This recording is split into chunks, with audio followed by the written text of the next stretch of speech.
Some motorcycles exist to get you to work. Some exist to make your commute slightly less soul-crushing, maybe put a little smile on your face between red lights and the existential dread of rush hour traffic.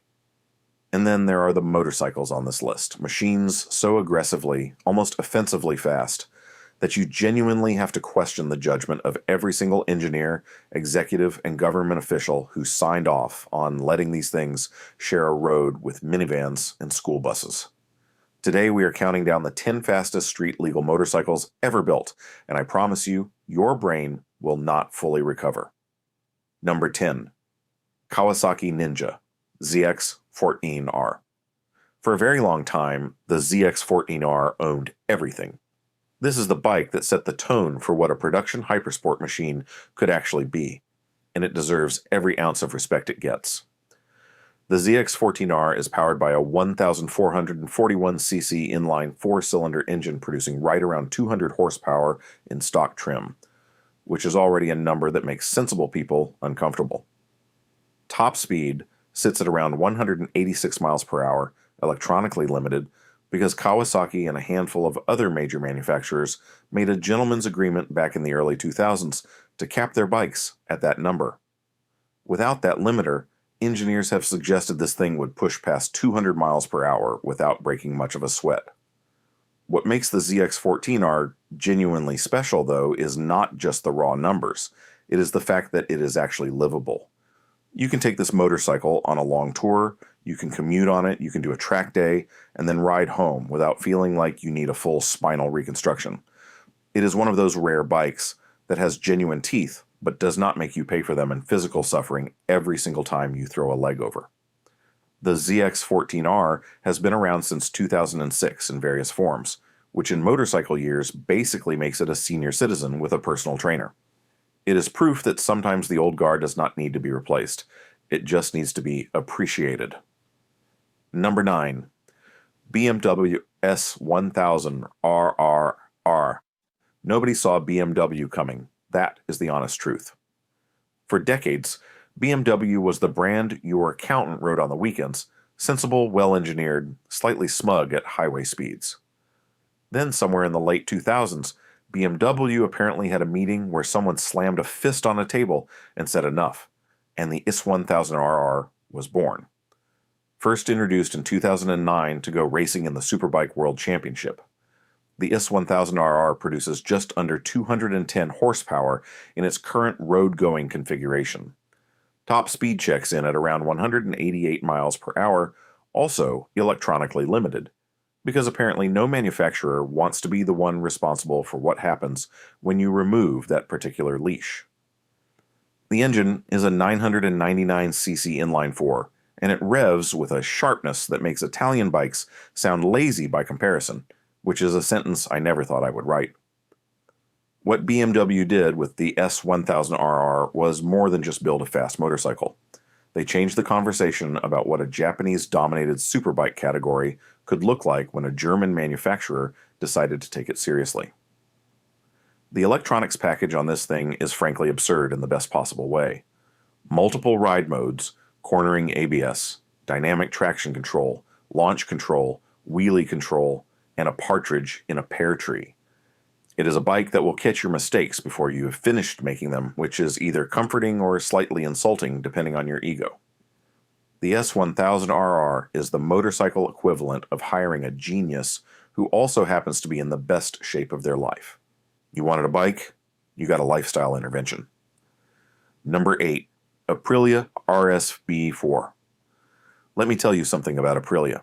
They do not get nearly enough credit outside of the riding community, and it genuinely drives me insane. You mention Aprilia to most regular people, and they stare at you like you just sneezed in a foreign language. Meanwhile, the RSV4 has been quietly being one of the greatest superbikes ever made for over a decade. The RSV4 runs a 65-degree V4 engine, and that configuration is extremely important because it gives the bike a narrower profile than a traditional 90-degree V4, which means better mass centralization, better handling, and a sound that enters your soul and rearranges the furniture. Current versions of the RSV4 push around 217 horsepower in factory trim, with top speed sitting in the neighborhood of 199 miles per hour. Again, electronically limited, are we sensing a theme here? What separates the RSV4 from its competitors is the way it handles. This motorcycle corners with a precision that makes you feel like you have become briefly superhuman. It is not a bike that just goes fast in a straight line. It is a bike that makes the entire act of riding feel like a conversation between you and the machine, a conversation where both parties are extremely passionate and occasionally shouting. Aprilia also has the racing pedigree to back it up, with multiple World Superbike Championships to their name. This is not a brand making road bikes and pretending to be a race team. This is a race team that also makes road bikes, which is exactly the correct way around to do things. Go look up an RSV4 right now. Seriously, I will wait. Number 7. Ducati Panigale V4R. Talking about Ducati feels almost redundant at this point. Everyone knows Ducati. Even people who have never touched a motorcycle in their lives know Ducati. The red Italian bikes with the sound that makes grown adults emotional. But the Panigale V4R specifically deserves its own moment, because this thing is not just a fast motorcycle, it is a statement. The V4R uses a 998cc Desmosedici Stradale R engine derived almost directly from Ducati's MotoGP machinery. Stock, it makes around 221 horsepower. With the optional race exhaust that Ducati conveniently includes in the box, that number climbs to 234 horsepower. Top speed is in the region of 199 miles per hour, and the reason it sits here rather than higher on this list is because of the electronic limiter situation we keep running into. Here's the thing about the Panigale V4R that nobody talks about enough. It is genuinely one of the most impractical motorcycles you could possibly own as a daily rider. The ergonomics are aggressive to the point of being hostile. The engine heat is considerable. The maintenance schedule requires attention and devotion. And yet people are on waiting lists for this motorcycle. People are paying over market price. People are making questionable financial decisions for the privilege of owning one, and honestly, I understand it completely. There is something about a motorcycle, this good-looking, this fast, and this thoroughly Italian, that bypasses rational decision-making entirely. Your brain says no, your soul says absolutely yes, and your soul wins. Your bank account files a formal complaint and loses anyway. Number 6. MV Agusta F4 RR. If you have never heard of MV Agusta, we need to have a serious conversation right now, because this is one of those gaps in motorcycle knowledge that I cannot in good conscience allow to continue existing. MV Agusta is an Italian manufacturer whose racing legacy is so deep, so thoroughly documented, and so utterly dominant that it makes most other brands look like they registered a business name last Tuesday and bought a logo off the internet. 17 world championships between 1952 and 1973. 17. Not one, not a handful. 17. And they did it during an era when racing motorcycles was genuinely, legitimately, catastrophically dangerous. Not just fast and scary, but actually life-threatening at a level that makes modern motorsport look cautious by comparison. MV Agusta did not build a brand and then go find some heritage to attach to it. They are the heritage. There is a difference, and it matters enormously. Now let us talk about the F4RR specifically, because this motorcycle deserves its own dedicated moment of silence before we even get into the numbers. The F4RR is the most beautiful production motorcycle ever built, and I am prepared to defend that statement against anyone, anywhere, at any time, with full conviction and zero apology. The design came from Massimo Tamburini, the same legendary Italian designer responsible for the Ducati 916, a motorcycle that is itself considered one of the most gorgeous machines ever created. So what you have with the F4RR is essentially a second masterpiece from the same artist, which is the kind of artistic track record that makes other manufacturers quietly stare at their own design teams and wonder where it all went wrong. Underneath that genuinely breathtaking bodywork sits a 998cc inline four-cylinder engine producing around 212 horsepower, pushing the bike to a top speed approaching 194 miles per hour. The exhaust configuration exits underneath the seat, in a way that produces a sound so aggressively, wonderfully unhinged at full throttle that people have reportedly stopped their cars on the side of the road just to figure out what they just heard. It is that kind of motorcycle. Production numbers are extremely limited, which means if you ever see one in the wild, you stop, you look, and you appreciate it properly. It is a rolling piece of art that will absolutely also take your license if you push it the way it wants to be pushed. Number 5. Kawasaki Ninja H2. Kawasaki looked at the superbike world and said absolutely not. Someone in Kawasaki's engineering department looked at the superbike landscape, looked at what everyone else was doing with their naturally aspirated engines, and said, you know what this whole scene needs? A supercharger. And then they built one. The Kawasaki Ninja H2 is powered by a 998cc supercharged inline 4-cylinder engine, producing approximately 210 horsepower in street trim, with a supercharger that Kawasaki designed and manufactured entirely in-house, because apparently buying one off the shelf was not ambitious enough. The centrifugal supercharger forces more air into the engine than it could naturally breathe, resulting in a power delivery that is best described as urgent. Very, extremely, almost rudely urgent. Top speed on the H2 is electronically limited to 186 miles per hour, but the way it gets there is completely different from anything else on this list. Where naturally aspirated bikes build power progressively, the H2 has a supercharged surge that arrives and just keeps coming in a way that feels genuinely relentless. It is not aggressive, it is patient, and then suddenly it is very, very not patient. The H2 also sounds different. The supercharger whine layered over the exhaust note is one of the more unique sounds in motorcycling, and once you have heard it, you will recognize it from a mile away. This motorcycle exists at the intersection of engineering ambition and barely contained insanity, and that is a neighborhood I want to live in. Number 4. Suzuki Hayabusa Gen 3. Listen, we have to talk about the Hayabusa. Not because it is the fastest thing on this list, spoiler, it is not, but because no list of fast street legal motorcycles is complete without acknowledging the cultural monument that this motorcycle represents. The Hayabusa did not just enter the market in 1999. It changed the entire conversation about what a production motorcycle could be. Named after the Japanese peregrine falcon, the bird that preys on the blackbird, which was a very pointed shot at Honda's CBR 1100S, the original Hayabusa clocked a top speed of around 194 miles per hour and immediately caused so much international panic that it directly led to the gentleman's agreement between manufacturers to cap production bikes at 186 miles per hour. One motorcycle was so fast it made governments nervous. That is an achievement. The third generation Hayabusa, released in 2021, runs a 1340cc inline 4, producing around 188 horsepower. Now I know what you are thinking. That sounds like less power than everything else on this list. And you are right. But the Hayabusa has never been purely about peak horsepower numbers. It is about torque, accessibility, and the way it delivers its performance in a manner that feels almost courteous compared to some of the more aggressive machines here.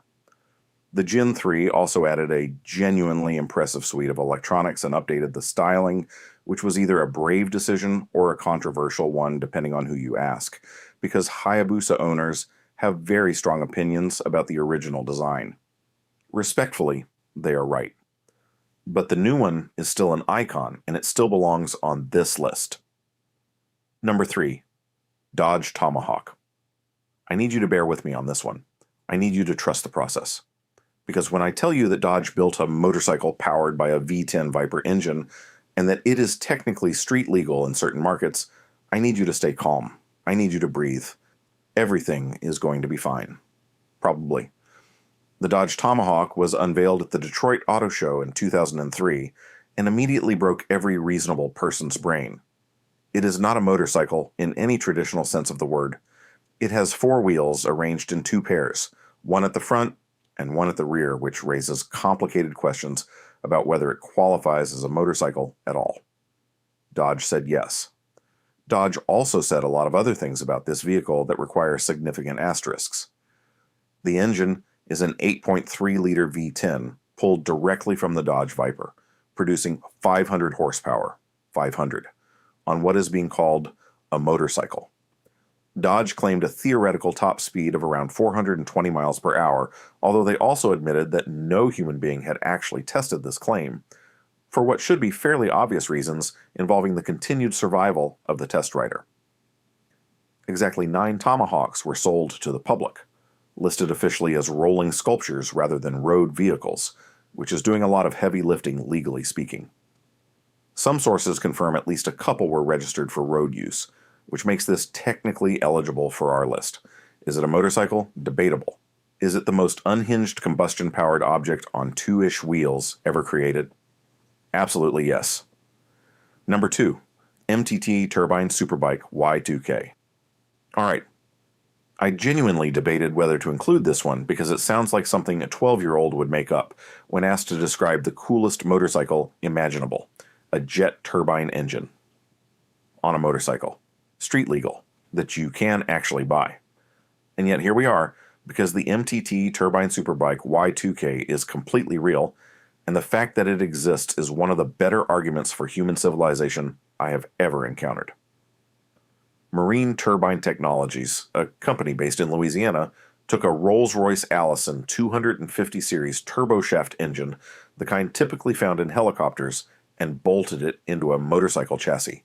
The turbine produces around 320 horsepower and approximately 575 foot-pounds of torque, which is a torque figure that should not exist outside of heavy machinery.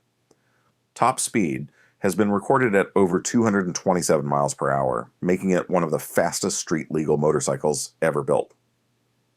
The Y2K designation comes from its debut year of 2000, and early versions were actually ridden by Jay Leno, which tells you something about the kind of person who chooses to ride one of these things.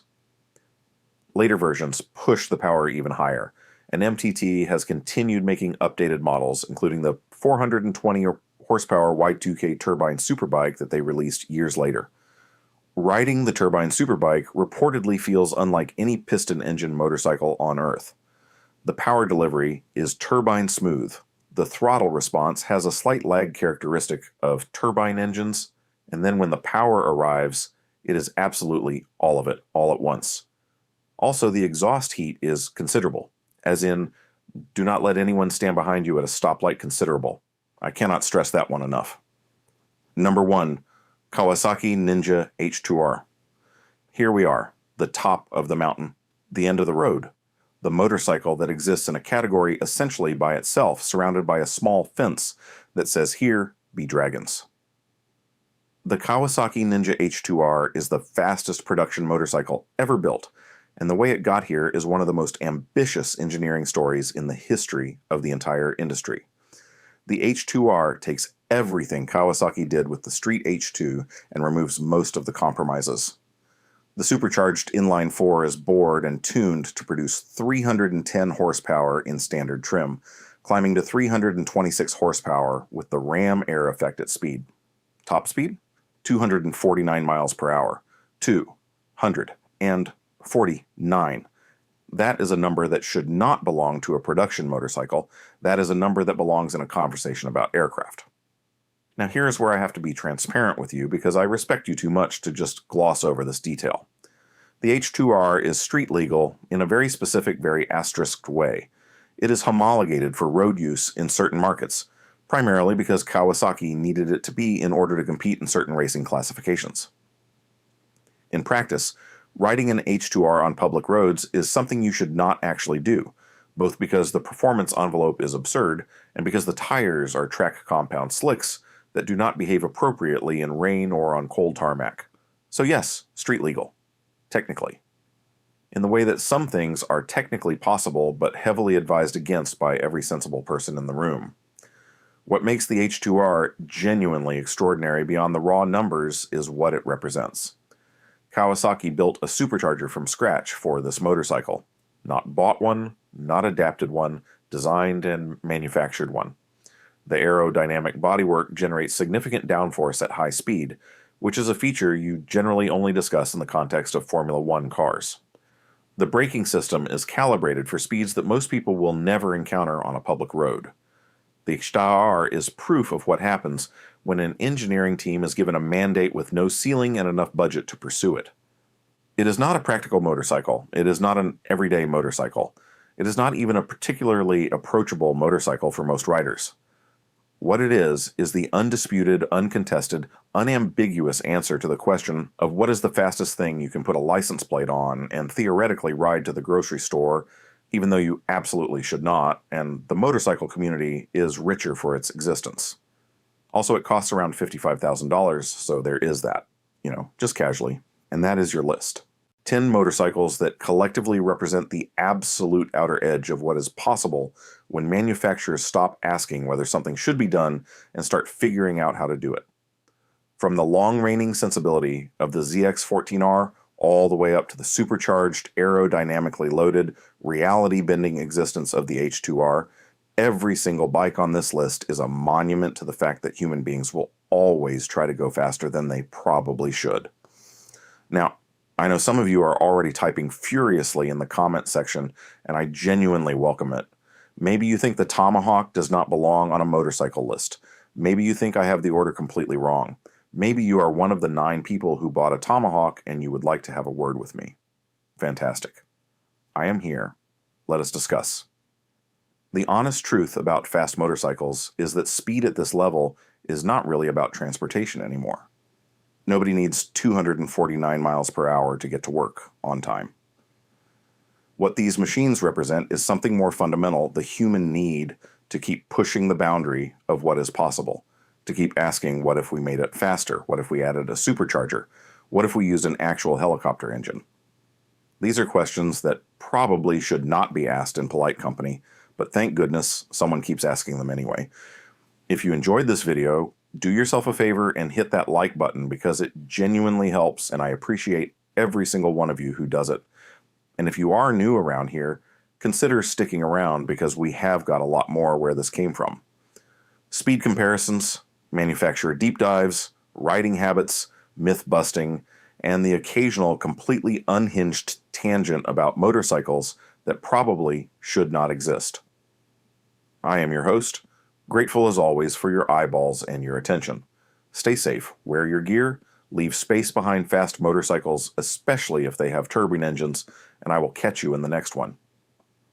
Fact, no major government official has ever publicly explained why they signed off on the H2R existing, and I think that tells us everything we need to know. Goodbye.